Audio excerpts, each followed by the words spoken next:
Pour ceux qui étaient avec nous le mardi, nous étions en train de parler de la maturité spirituelle. La Bible dit dans Hébreux chapitre 11, le verset 24, Moïse devenu grand, refusa d'être appelé fils de la fille de Pharaon. Alors que tout était dans la maison de Pharaon. Il y avait du pain, il y avait la richesse, il y avait la renommée, il y avait de bonnes études, il y avait tout dans la maison de Pharaon. Mais Moïse n'a pas trouvé ça comme une raison pour s'arrêter et ne pas atteindre le but de Dieu. Raison pour laquelle on dit en français, l'ennemi dit mieux c'est le bien. Lorsque tu fais quelque chose de bien et tu tombes dans la satisfaction personnelle, tu n'auras plus le sens du défi. Tu ne chercheras plus à avancer. Et un chrétien qui n'a plus le sens des défis dans sa vie, il va stagner et il tournera en rond et finalement il ne sera pas excellent. Il se glorifiera du minimum alors que Dieu voudra l'amener vers le maximum. Moïse devenu grand refusa d'être appelé fils de la fille de Pharaon parce qu'il n'avait pas les yeux sur ce qu'il voyait dans la maison de Pharaon, mais il avait les yeux sur le récompense. Une manière de te dire, tu ne peux jamais te distinguer dans ta génération quand tu vois comme tout le monde. Tous ceux qui se sont distingués étaient incompris par leurs congénères. Tu ne peux pas te distinguer dans ta génération quand tu vois comme tout le monde.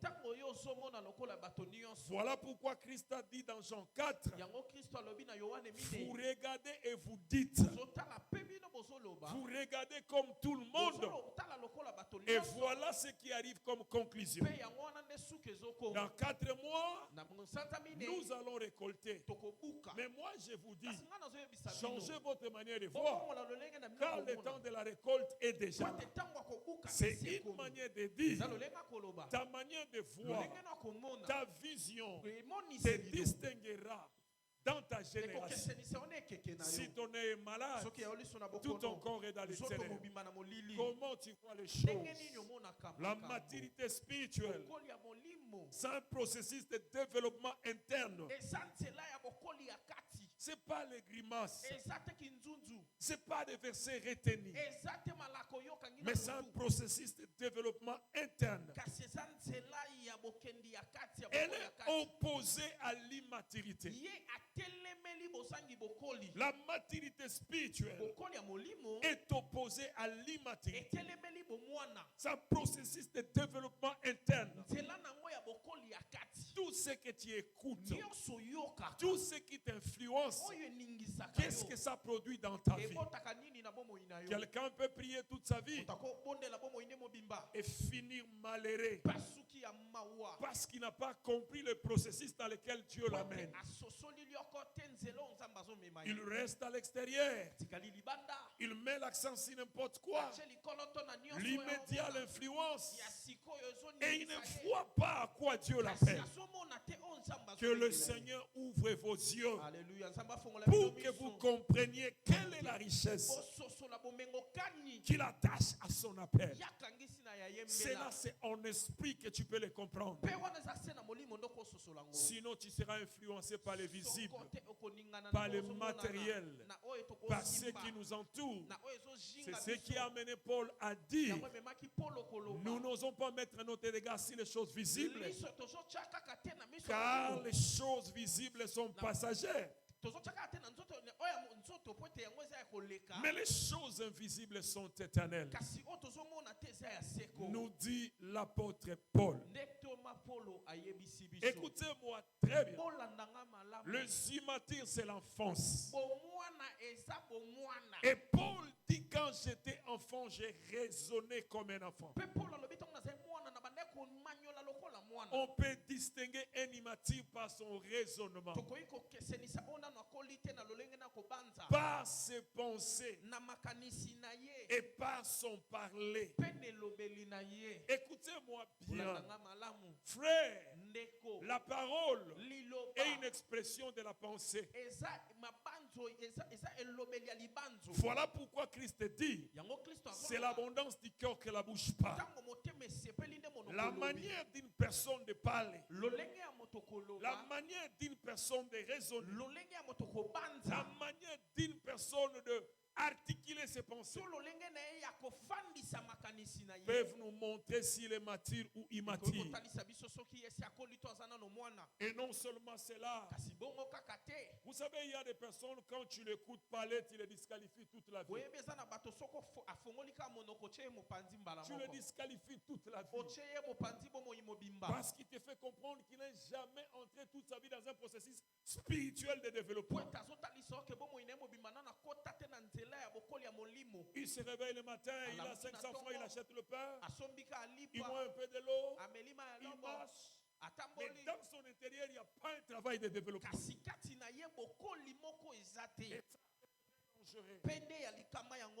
Écoutez-moi très bien. Tout ce que tu écoutes, tu mets ça où? Et qu'est-ce que ça fait de toi? Oh, l'auteur des épîtres aux Hébreux dit, abandonnons ce qui est élémentaire, tendons vers ce qui est parfait. Un enfant s'intéresse au rudimentaire. Il s'intéresse aux choses élémentaires. Il s'intéresse à ce qui n'est pas essentiel. Il s'intéresse à ce qui n'est pas fondamental. Il peut passer des heures de discussion, mais cela tourne autour de l'élémentaire, des choses qui ne peuvent amener quelque part.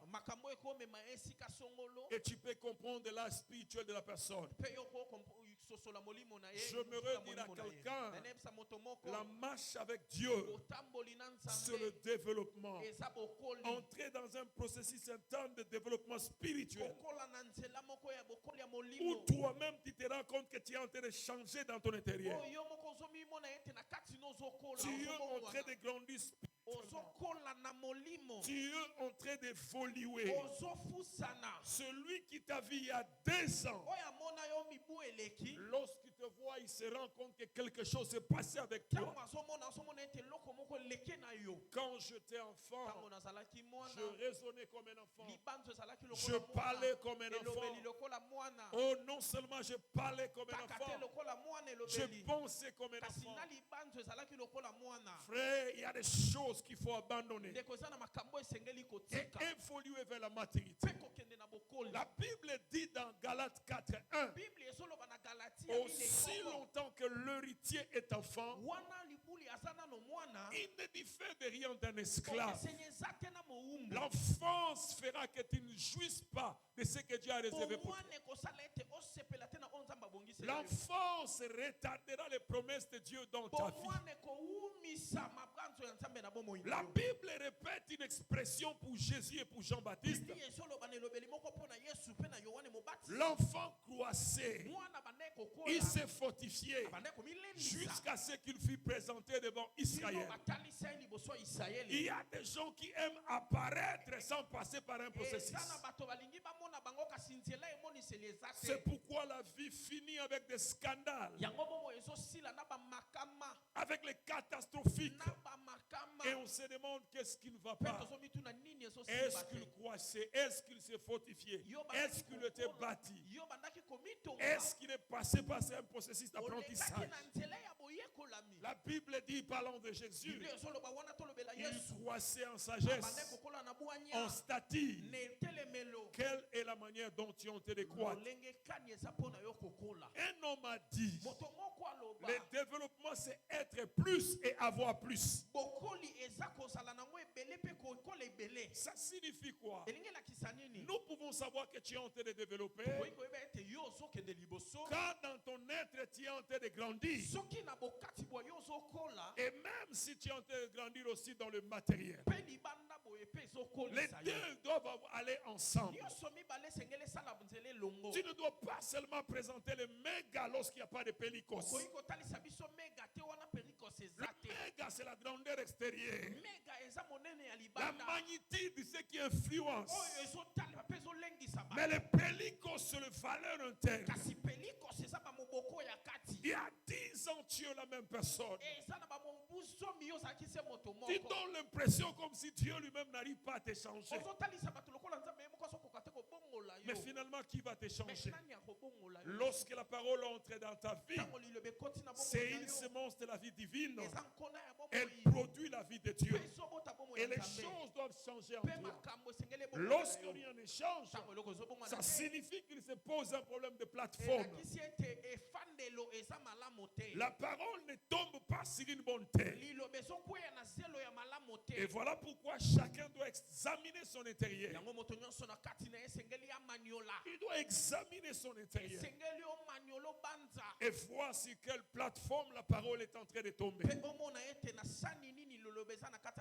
Comment la parole peut bénir le frère Jean-Pierre et elle ne bénit pas le frère Willy.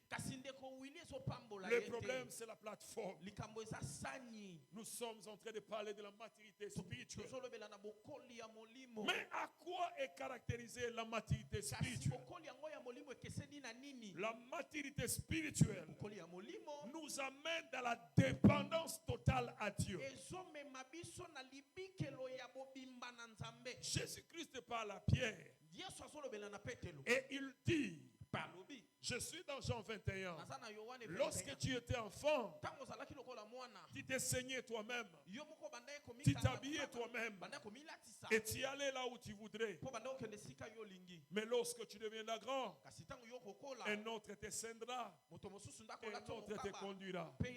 Autrement dit, la maturité nous pousse à dépendre de Dieu tous les jours de ta vie, sans exception. Quand tu te réveilles, même si tu n'as pas la force de prier, dis à Dieu, Seigneur, conduis-moi, dirige mes pas, dirige-moi, amène-moi à bon port, conduis-moi vers ma destinée. Dieu ne t'abandonnera pas, Dieu te dirigera et Dieu te soutiendra. J'aimerais dire à quelqu'un ce soir, c'est le problème que nous avons aujourd'hui. Dans le monde, quand quelqu'un quitte la maison de ses parents, il va chercher un boulot, il fait quelque chose.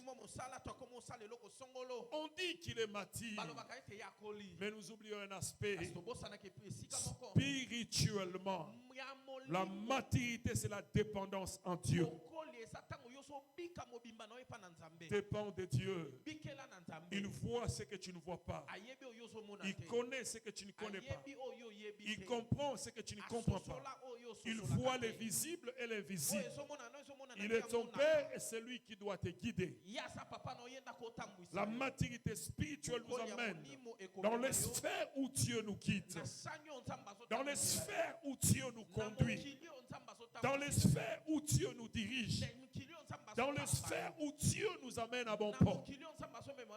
Ça, c'est une dimension de la maturité spirituelle. Comment tu conduis ta vie? Comment tu diriges ta vie? La Bible dit dans Matthieu 5, errez les pauvres en esprit, car le royaume de Dieu est pour eux. Lorsqu'on nous parle de pauvres en esprit, c'est les gens qui ne se suffisent pas à eux-mêmes. C'est les gens qui savent que sans Dieu ils sont rien. C'est les gens qui sentent qu'ils sont malheureux et ils ont besoin de Dieu. C'est les gens qui savent que sans Dieu ils sont limités. C'est les gens qui savent que sans Dieu ils ne peuvent rien. J'aimerais te dire une chose. Raison pour laquelle quand tu jettes un regard sur la Bible, tu te rendras compte que chaque fois que Dieu demandait une personne quelque chose, c'était toujours des choses difficiles. Et l'homme refusait et fuyait. Pourquoi?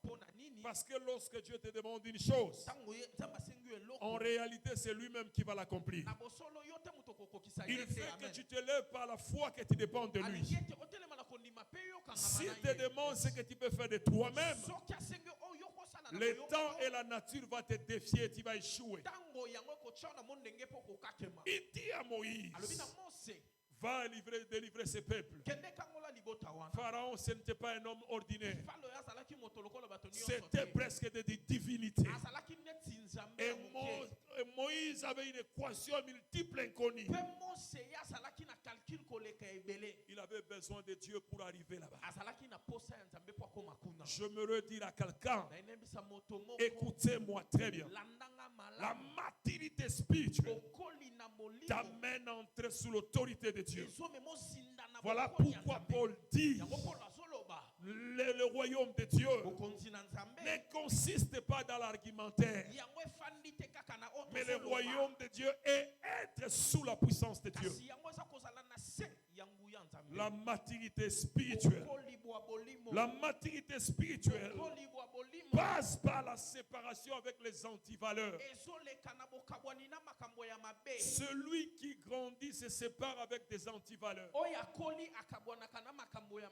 La Bible dit errer l'homme qui ne se soit pas accompagné de moqueurs, mais qui trouve son plaisir dans la loi de l'Éternel. Il la médite jour et nuit, et il sera comme un arbre planté plein d'un courant d'eau. Frère, lorsqu'Israël se sépara d'un peuple barbare, Juda devint son sanctuaire. Tu deviendras la maison de Dieu que lorsque tu apprends à te séparer avec les antivaleurs. Tu ne peux pas choisir marcher avec Dieu et être encore ami des antivaleurs. Tu prétends servir Dieu, mais tu es escroc. Tu prétends servir Dieu, mais tu es manipulateur. Tu prétends servir Dieu, tu fabriques des faux miracles. Mais c'est quoi ça comme histoire? Si Dieu fait le miracle, il le fait. Et s'il ne le fait pas, pourquoi mentir? On n'aide pas Dieu. Du haut des cieux, il dicte la loi. Et par le Saint-Esprit lui-même l'accomplit dans nos cœurs. C'est Dieu lui-même qui accomplit ses exigences. Pourquoi cherches-tu à aider Dieu? Allez même jusqu'à monter des faux miracles. Moi, je me demande, ces gens-là se sentent même comment? Quand tu prends de l'argent, tu vas négocier avec quelqu'un. Fais semblant que tu étais aveugle. Et il coopère avec une fille qui vend des spaghettis au coin. Toi, tu vas le tenir à la main, tu vas l'amener.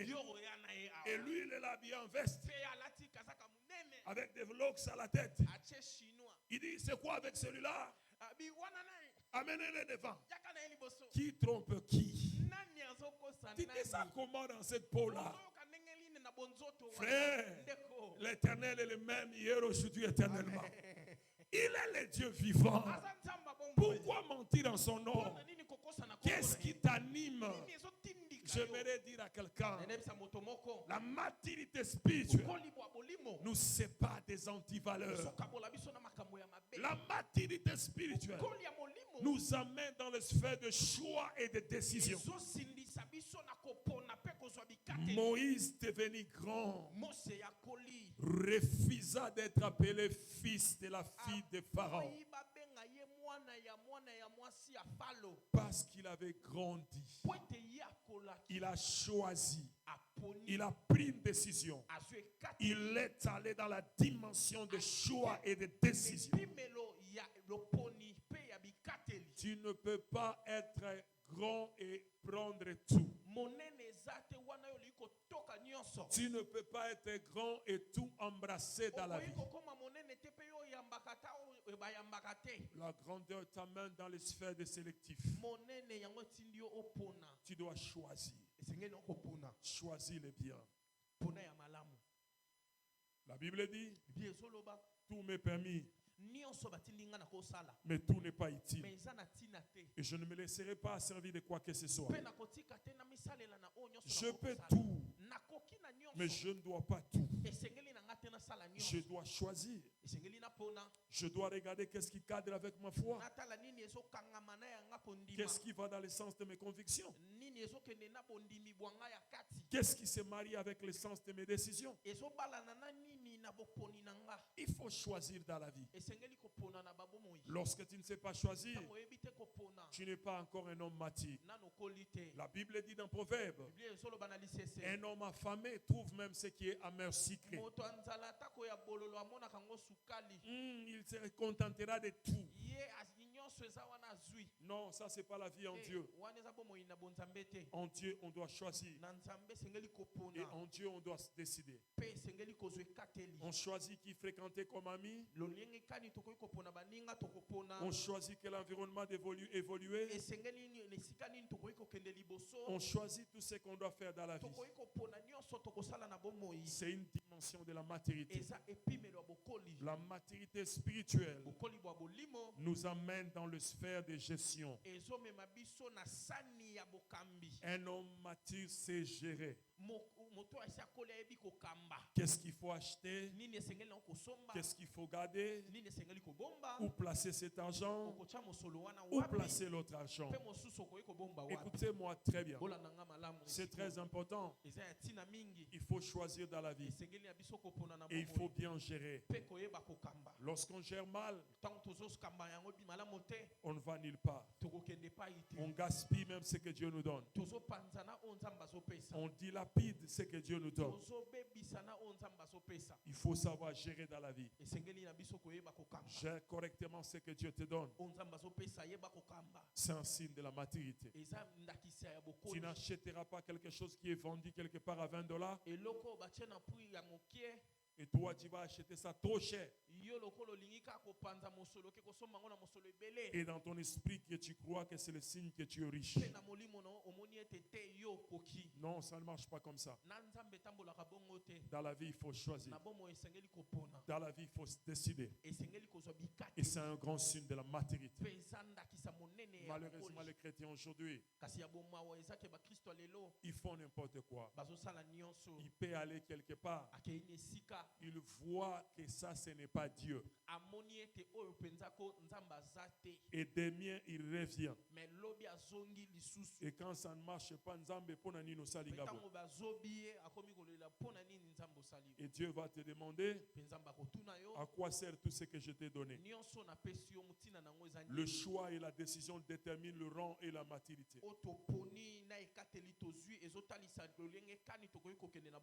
Il y a un élément qu'il ne faut jamais oublier.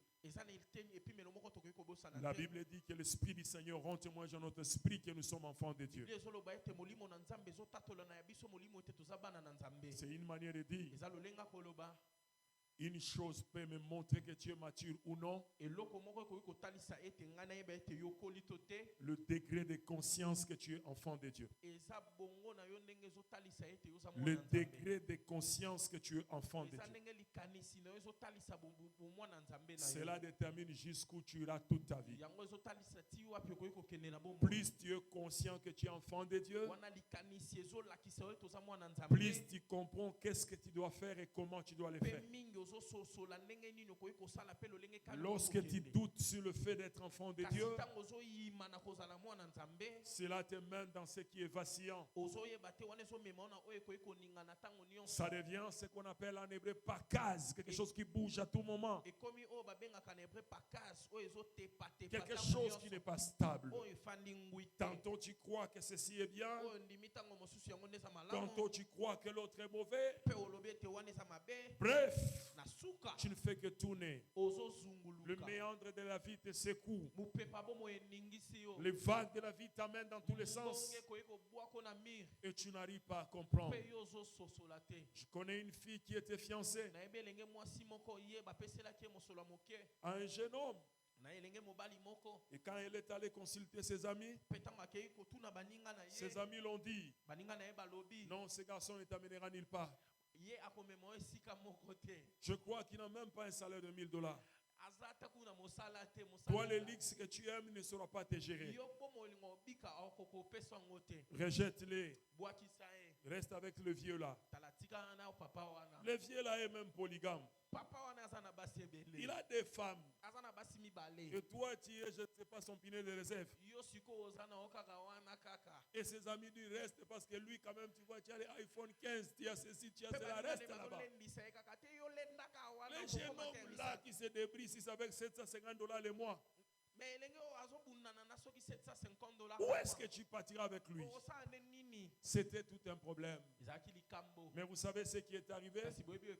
Alors la fille a pris la décision d'abandonner son fiancé. Et elle est partie vers cet homme-là. Et cet homme-là, ça n'a pas duré. On s'est rendu compte qu'il était malade. Alors il cherchait l'issue de ses coups. Quelques mois, le vieux est mort. Et la fille est rentrée vers les garçons. Oh, je vais qu'on se voie. Et le garçon lui demandera qu'est-ce qu'on va parler. Il dit, nous voyons-nous seulement, je vais te dire. Et quand ils se sont vus, la fille s'est transformée en évangéliste. Que tout péché est pardonnable. Papa, yo, elle s'est transformée en évangéliste. Tout péché est pardonnable. Je reconnais mon erreur. Pardonne-moi. Je te pardonne. Mais tu as déjà trahi. Les traîtres, on ne les récompense pas. Oui. Les traîtres, on ne les récompense pas. Parce que si tu le laisses, la fois prochaine, il va te tuer. Il ne faut pas. Tu lui pardonnes, c'est-à-dire que tu n'as pas de rancune contre lui. Mais sur ton parcours, plus jamais.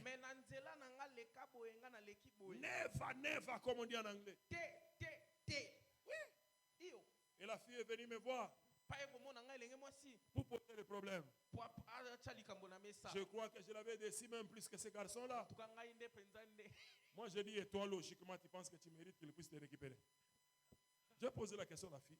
Toi, logiquement, tu penses que tu mérites que les garçons te récupèrent? Mais dit, mais pasteur, nous sommes sur la terre. Moi, je dis, je ne connais pas les garçons. Mais tel que tu m'expliques, si les garçons étaient venus me voir, je lui dirais, bois qui ça fait. La fille dit, alors prie pour moi alors. Moi, je n'ai même pas envie de prier pour toi. Sincèrement, je n'ai même pas envie de prier pour toi. Aujourd'hui, on doit avoir des gens matures qui grandissent. Pas des gens qui croient que la vie c'est le jeu des enfants. Qui trahissent n'importe quand, qui font n'importe quoi. Ils ne contrôlent pas leur bouche. Toi, tu ne sais pas que tant que tu as aujourd'hui, les gens croient que la vie c'est un jeu où on fait n'importe quoi. Sois un chrétien discipliné, Dieu te bénira. Contrôle ton langage. Contrôle ta vie. Il y a des gens qui sont là comme des gens sans contrôle. Oh, il faut faire attention. On peut détruire ce qu'on a bâti pendant plusieurs années à cause de l'immaturité. Ne tombe pas dans les dangers. Il y avait une fille qui était sœur en Christ. Elle était mariée à un garçon frère en Christ. Et ils avaient leurs 2 enfants. Et ils évoluaient bien par la grâce de Dieu. Après un temps, le garçon a trouvé le travail pour sa femme. Et sa femme commençait aussi à travailler. Et les choses allaient très bien. Et à un moment, ils ont réussi des expatriés qui étaient venus dans leur société. Et quelque chose devait se passer comme un travail. Et ils ont travaillé pendant quelques jours. Alors, un moment, l'un des expatriés a dit au secrétaire d'appeler une femme qui était là, la femme de ce garçon-là. Et il a dit à cette femme, j'aimerais parler avec toi.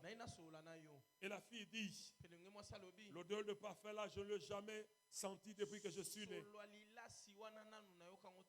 J'avais l'impression que j'étais dans un autre monde. Il parlait un français raffiné. Quelle concordance de temps. Tu regardes sa montre, tu n'as pas besoin de discuter. Tu regardes le tissu qu'il porte. Même si tu ne connais pas de tissu, tu sais que ça sort du commun. Alors la fille a pris le téléphone, il a menti à son homme que non, on nous a demandé de prolonger le travail, je reviendrai tard aujourd'hui. Elle s'est bien arrangée, elle est partie au rendez-vous avec ces messieurs.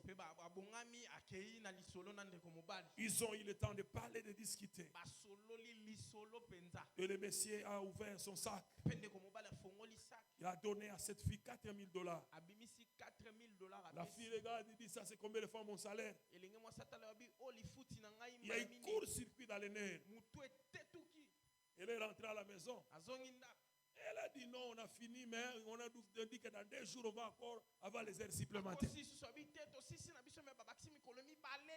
L'homme faisait confiance à sa femme. Elle est repartie. 2 jours après, elle est partie encore en rendez-vous avec cet homme. Et vous savez ce qui est arrivé? Cette fois-là, cet homme lui a donné un peu plus. Non, elle commence à calculer. Dans mon coach, j'avoisine $15,000. Des rendez-vous seulement on a parlé. Et il commence à trouver son mari comme un microbe. Le freinage. Un mari de Libabé. Il est en train de me freiner. Oh, il m'empêche de monter. Il m'empêche d'aller dans les hôtels. Et 2 jours après, cet homme devait voyager. Il a laissé les coordonnées, les adresses à la fille. Le mari a constaté seulement que la femme était devenue un peu troublée là. Un peu en l'air là. Elle n'est plus sur la terre de vivant. Elle a commencé à créer des problèmes à son mari. Elle crée des problèmes à son mari. Elle crée des problèmes à son mari. Jusqu'à ce qu'elle a demandé le divorce. Elle a payé son billet. Elle a suivi cet homme en pays étranger. Et arrivé là-bas, elle savait bien que cet homme allait le cueillir terriblement. Arrivé, cet homme n'est même pas venu le prendre à l'aéroport. Il a envoyé juste un taximène avec un vieux taxi. On est venu le prendre. Et l'a mis dans une pièce là qui n'avait même pas d'essence. Elle s'attendait à l'hôtel à 5 étoiles. Elle s'attendait à quelque chose d'extraordinaire. On la met dans une maisonnette, dans un coin où comme si les gens n'habitent même pas. On l'a laissé là-bas. Le premier jour, le gars n'est même pas venu. Le deuxième jour, il n'est même pas venu. Le troisième jour, il n'est même pas venu. Et c'est le 4e jour qu'il est venu. La fille était déjà perdue. Elle était en deuil, en train de pleurer. Et cet homme était venu. Et ils ont y parlé. Et cet homme l'a traité comme moins que rien. Dans un autre langage pour dire j'ai déjà eu ce que je cherchais. La fille était là, commençait à bouffer l'argent qu'on l'avait donné. Elle commençait à utiliser jusqu'à ce qu'elle a fini son argent. Et bref, elle ne savait quoi faire. Elle commençait à appeler cet homme. Et cet homme est venu juste lui laisser le billet retour. Ensuite, il a même bloqué son numéro. La fille a pris l'avion, elle est rentrée ici. Elle a commencé la maladie. Elle commençait la maladie. Elle est passée par des hôpitaux. On ne voyait pas de quoi elle souffrait. Jusqu'à ce qu'elle est partie voir un tradipraticien. Le tradipraticien a dit à cette fille, je pense que ta maladie est spirituelle. Je vais t'envoyer chez un ami, lui pourra détecter de quoi il s'agit. On l'a envoyé chez notre tradipraticien. tradipraticien et arrivé chez le tradipraticien. Le tradipraticien dit à la fille, cet homme-là t'a sacrifié. Tel que tu es là, tu es déjà sacrifié. C'est pourquoi techniquement on ne peut pas voir ta maladie. Et cet homme-là décrit tout ce qui s'était passé. Alors la fille est restée calme. Et vous savez ce qu'elle a fait? Elle-même, elle a demandé qu'on puisse écrire son histoire pour que les autres ne tombent pas dans le bêtise qu'elle a eu à faire. Je me dis à quelqu'un, la maturité fera que tu ne trembles pas devant n'importe quoi. Si tu vois quelque chose que les autres ne voient pas, le visible aura du mal à t'influencer. Est-ce que tu es avec moi? Il faut savoir voir loin. Il faut savoir voir loin. On avait des prophètes dans cette ville qui pouvaient donner les noms et les tout. Mais avec les esprits ancestraux. Et aujourd'hui, ils sont où?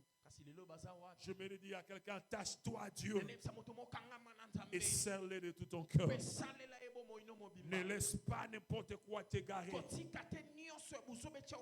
Serre Dieu du fin fond de ton cœur. Et c'est très important. Oh, je me dis à quelqu'un, la maturité nous pousse à nous attacher de la parole de Dieu. Quand il dit oui et non, c'est par rapport à quoi?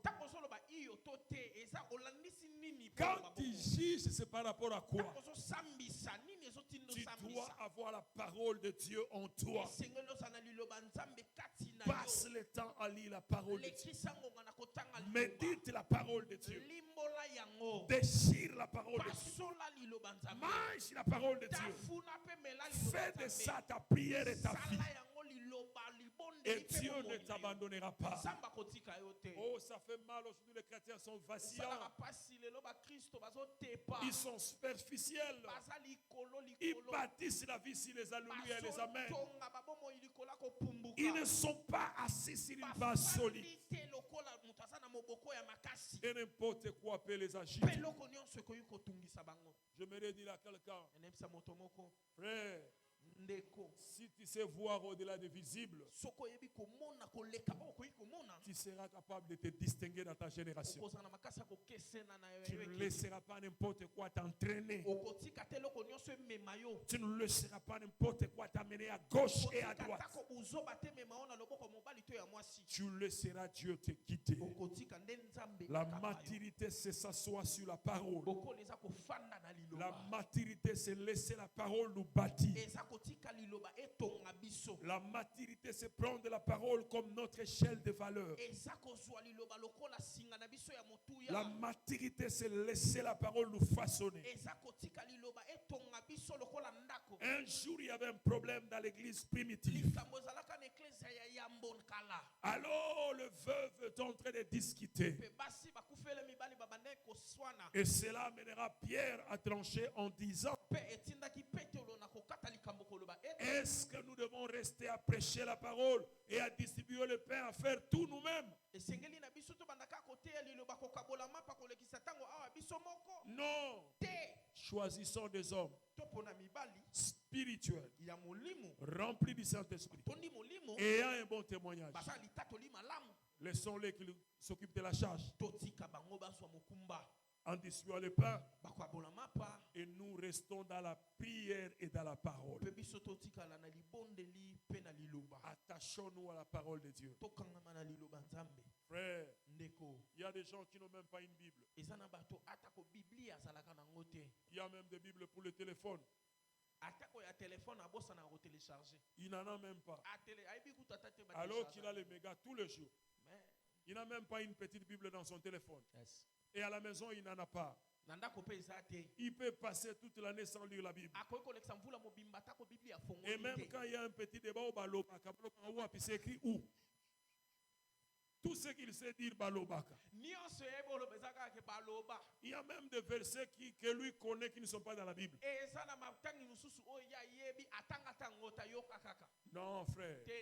Si tu prends la vie à la légère, tu finiras dans la légèreté. Ne prends pas la vie avec légèreté. La vie est sacrée. Bâtis ta vie sur la parole. Prenons le lieu spirituel qui est la parole de Dieu pour notre croissance spirituelle.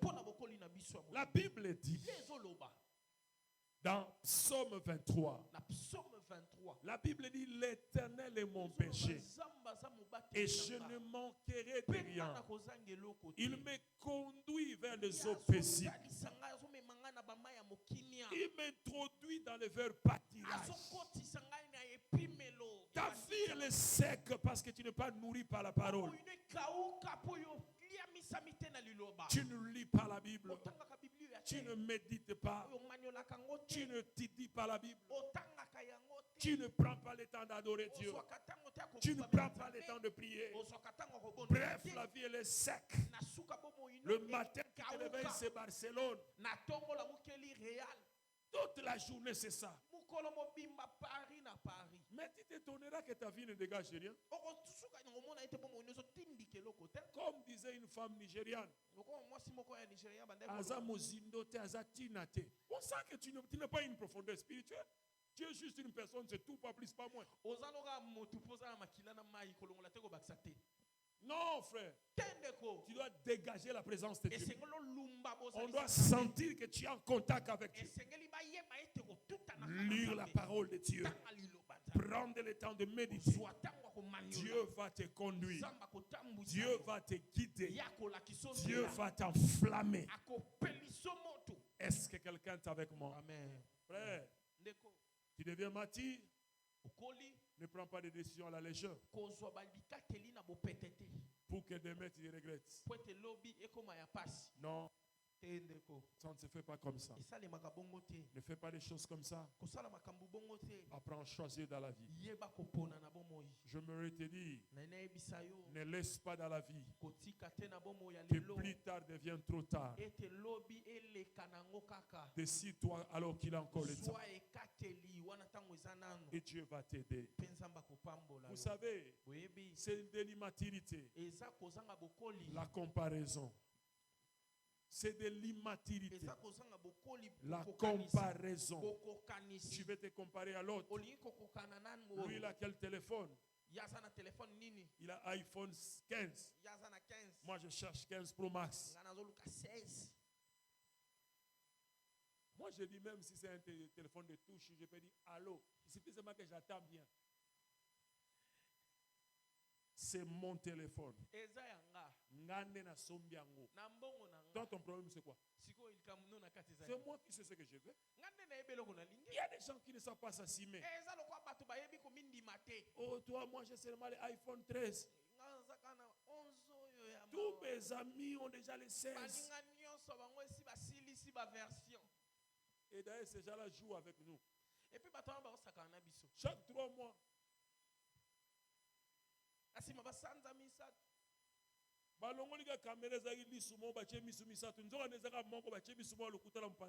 Et toi tu es tout content là.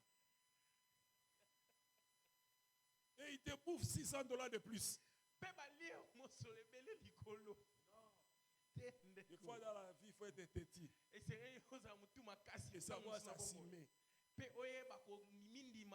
Arrête d'être complexé.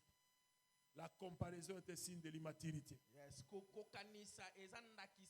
Tu es unique dans ton genre. Ne te compare pas à qui que ce soit. Dieu a béni le frère Jean-Pierre. Le frère Roland, Dieu le bénira aussi. Attends, ton temps arrivera. Ne te compare pas à qui que ce soit. Dieu te fera grâce et il te fera grâce. Allez te jeter, je ne sais pas au pied de qui. Si quelqu'un est avec moi, nous disons Amen. Amen. Arrête, ne te jette pas n'importe quoi. Aujourd'hui, c'est un problème sérieux. Oh, Kabelo, Kabelo. Bon, puis on a Kabelo et le couteau sur une personne. Yozo kufela ngo msambo nyonso. Ozo kufara pona Claudie. closure, Yamai. Oh Yamai. Soki ya boy. Vietnam. Ote o yango to sangita. Ozoluka nini? Olingi mimi. Tant Kabelo Zalaga de toi tu ne vivais pas. Avant Bakabelo et toi tu ne vivais pas. Tu vivais, n'est-ce pas? Amen. Ce que vous faites là, mon point. S'il y en a gloire à Dieu, s'il y en a pas, c'est pas un alors, bon aussi. oh, pourquoi les pasteurs disent ça? Moi, en Gilles, on a eu à faire des délivrances. Ce n'était pas les Kabelo, c'était les mèches. À l'époque, j'étudiais à Biochimie Njili. À côté là, il y a un endroit où on se réunissait parce qu'on avait la grande salle de l'école, on priait là-bas. Chaque samedi, on avait grand culte dans la grande salle de Biochimie Njili. Et le vendredi, on avait une réunion d'intercession pour préparer la grande réunion de samedi. On avait prié pour une jeune fille qui avait mis des mèches sur ta tête. Et pendant qu'on priait, Dieu nous a dit que le mèche là était le monde des ténèbres. Que c'était des mèches travaillées. Frère, elle croyait que c'était de la blague. Mais c'était des délivrances spectaculaires des démons qui sortaient de cette fille. À cause seulement des mèches qu'elle avait mis sur sa tête. Depuis que tu as mis ces mèches, depuis que tu as mis ces cabellos, les maux de tête ne finissent pas. Mais tu n'arrives pas toujours à discerner. Je ne te dis pas pour te faire peur. Tu dois aller au niveau comme toi tu es consacré. Tout ce qui est à toi doit être aussi consacré. Quand tu achètes, tu pries pour ça. Et tu neutralises tout ce qui peut être négatif. J'ai travaillé. J'ai eu cet argent. J'ai donné mon argent. J'ai pris cet article. Et je le sanctifie au nom de Jésus. Et quand tu le mets sur ta tête, tout est neutralisé. Non, toi tu es plus intéressé à ça et tu ne comprends même pas les enjeux. Et quand quelqu'un ne prête pas attention, tu es fâché. Oh, comment toi tu n'es pas attentionné, tu n'as même pas dit que c'est comment. Si je te dis que c'est pas bien, tu vas te fâcher. Si je te dis qu'il y a qui te retourne quand il y a un jour. Et comme guerre. Jusqu'à quand tu comprendras. Là, tu commences à faire tout que les gens regardent.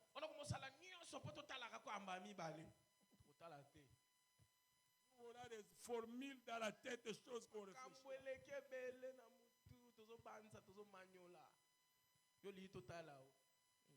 Toi, tu crois que nous, on passe notre temps à regarder un cabello? Moi, je dois pas remonter à regarder les mèches. Vous n'êtes pas attentionné. No! I have many things to do. We are in prophetic analysis. Nous sommes en train de faire des analyses prophétiques. Toi, tu ne veux pas mener dans les cabellos là.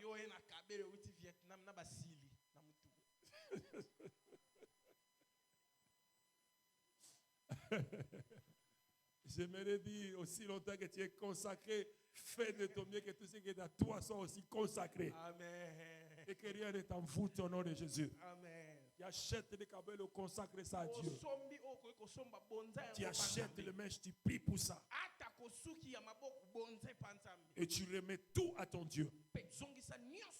C'est pas tu achètes, tu commences tes migraines. Des maux de tête répétés. Des problèmes de santé. Tu ne comprends pas qu'il y a un élément étranger. Que Dieu t'aide. Que tu sois attaché à sa parole. Et que tout ce que tu feras, autant que tu es consacré à Dieu, tout ce qui est à toi soit aussi consacré au Seigneur. Et Dieu te fera beaucoup de bien. Au nom de Jésus-Christ. Tu lèves tes mains à moitié. Nous voulons parler à Dieu. Nous voulons